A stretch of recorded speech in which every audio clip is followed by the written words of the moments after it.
جب سیدہ زینب قافلہ لے کے دمشق پہنچی تو بازاروں اور گھروں کی چھتوں پر لوگ جمع ہو گئے تھے.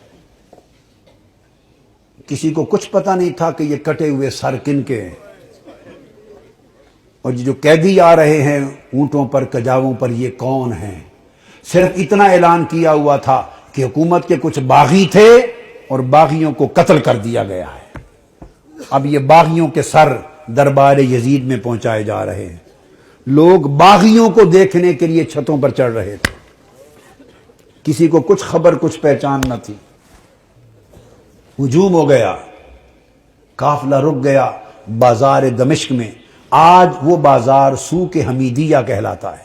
چھتا ہوا ہے آج بازار دمشق کا. وہ روٹ تھا جہاں سے وہ مسجد اموی جو ہے اس طرف دربار یزید کی طرف مڑ کے قافلہ جانا تھا. بھیڑ ہو گئی، قافلہ رک گیا. بھوک تھی، پیاس تھی، پریشان حالی تھی. تو چھتوں پہ جو لوگ چڑھ گئے تھے ان میں ایک خاتون بھی چڑھ گئی تھی، بوڑھی. اس خاتون نے دیکھا قیدی ہیں، مسافر ہیں، پریشان حال ہیں. اس نے پانی بھیجا، کچھ کھانے کی چیزیں بھیجی، کچھ کپڑے بھیجے، دوپٹے بھیجے، ضرورت کا سامان بھیجا. سیدہ زینب نے سارا کچھ دیکھ کر اس خاتون کو بلوایا. جب وہ قریب آئی تو فرمایا کہ بی بی تو نے ہمارے ساتھ بڑی نیکی کی ہے. کوفہ سے لے کے دمشق تک کسی نے ہمیں پوچھا تک نہیں، کسی نے ہمارے حال کی خبر نہیں لی. تم کون ہو اور ہمیں کیا سمجھ کے ہم سے اتنی بھلائی کی؟ اس نے کہا میں اور تو کچھ نہیں، میں اپنی اوائل چھوٹی عمر میں مدینہ رہتی تھی اور حضرت سیدہ فاطمہ الزہرا کی خادمہ تھی. پھر جب ان کا وصال ہو گیا تو مدینہ چھوڑ کے دمشق آ گئی، پھر وہاں نہیں رہی. تو تم نے اتنی نیکی کی ہمارے ساتھ کیا سمجھ کے؟ اس نے کہا مجھے اور تو کچھ معلوم نہیں. تو جب آخری وقت تھا حضور سیدہ کائنات کا تو میں نے عرض کیا بی بی مجھے کوئی وصیت کر دیں، وصیت کی عمر بھر عمل کروں. تو انہوں نے مجھے، جانتی تھی کہ میں دمشق سے ہوں، انہوں نے مجھے وصیت کی تھی. فرمایا تھا بیٹا ایک ہی وصیت ہے، کبھی قیدی نظر آئیں تو ان سے اچھا سلوک کرنا. زندگی میں کبھی قیدی نظر آئیں تو ان سے اچھا سلوک کرنا. میں نے تو دیکھا ہے قیدی ہیں اور مجھے ان کی وصیت یاد آئی ہے. زندگی میں پہلی مرتبہ موقع ملا ہے تو میں نے سیدہ فاطمہ الزہرا کی، اپنی مخدومہ کی، میں نے نصیحت پہ عمل کر کے قیدی جان کے تو یہ سارا کچھ کیا ہے. سیدہ زینب رضی اللہ تعالی عنہ اور سلام اللہ علیہ فرمانے لگی اللہ تیرا بھلا کرے، تجھے اجر دے.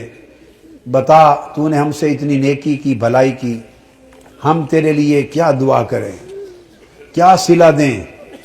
ہم تو اس وقت خود مسافر ہیں، قیدی ہیں، لٹے ہیں، مظلوم ہیں، بے یار و مددگار ہیں، ہم تیرے لیے کیا دعا کر سکتے ہیں؟ اس نے کہا بی بی میری ایک ہی آرزو ہے عمر بھر کی، وہ دعا کر دیں. پوچھا کیا آرزو ہے؟ اس نے کہا جب میں وہاں سے چلی تھی تو سیدہ فاطمہ الزہرا رضی اللہ تعالی عنہا کے چھوٹے چھوٹے شہزادے تھے، حسن حسین اور بی بی زینب، چھوٹے معصوم بچے تھے. اب زمانہ گزر گیا، میری اس وقت سے آرزو ہے کہ کبھی مجھے حسین اور زینب کی زیارت ہو جائے. دعا کر دے کہ مجھے ان کی زیارت نصیب ہو. بی بی زینب نے فرمایا تیری دعا قبول ہو گئی.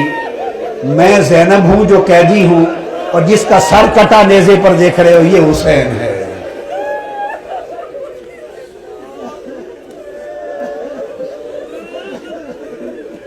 اللہم صلی علی سیدنا و مولانا محمد وعلی آلہ وصحبہ وبارک وسلم.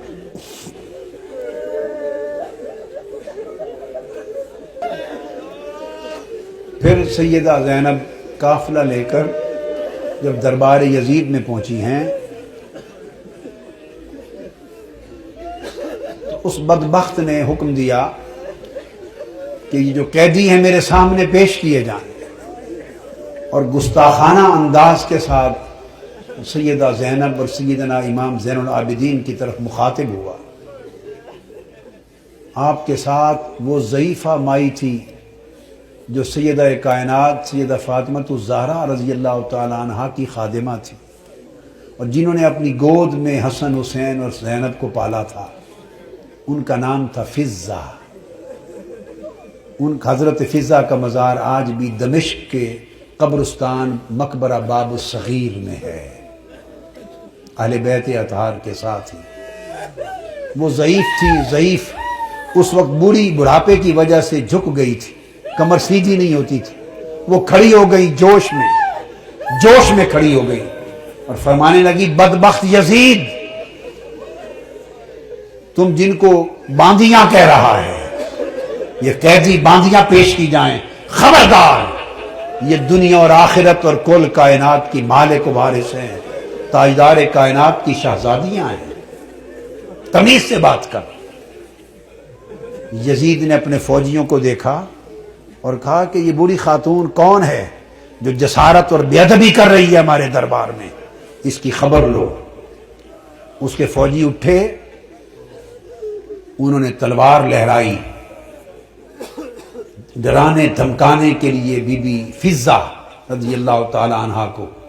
بس اتنا عمل کرنے کی دیر تھی کہ خود یزید کے فوجیوں میں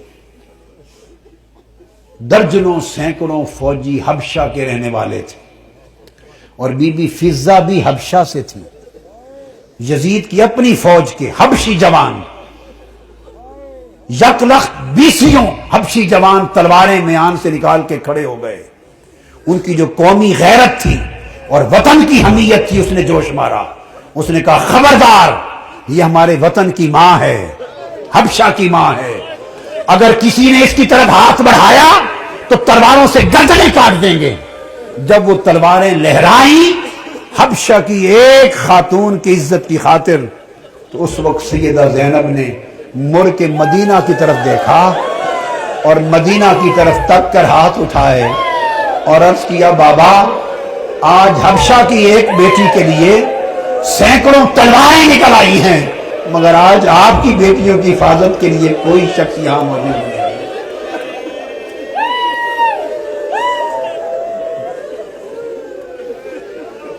اللہم صلی علی سیدنا و مولانا محمد وعلی آلہ وصحبہ وبارک وسلم۔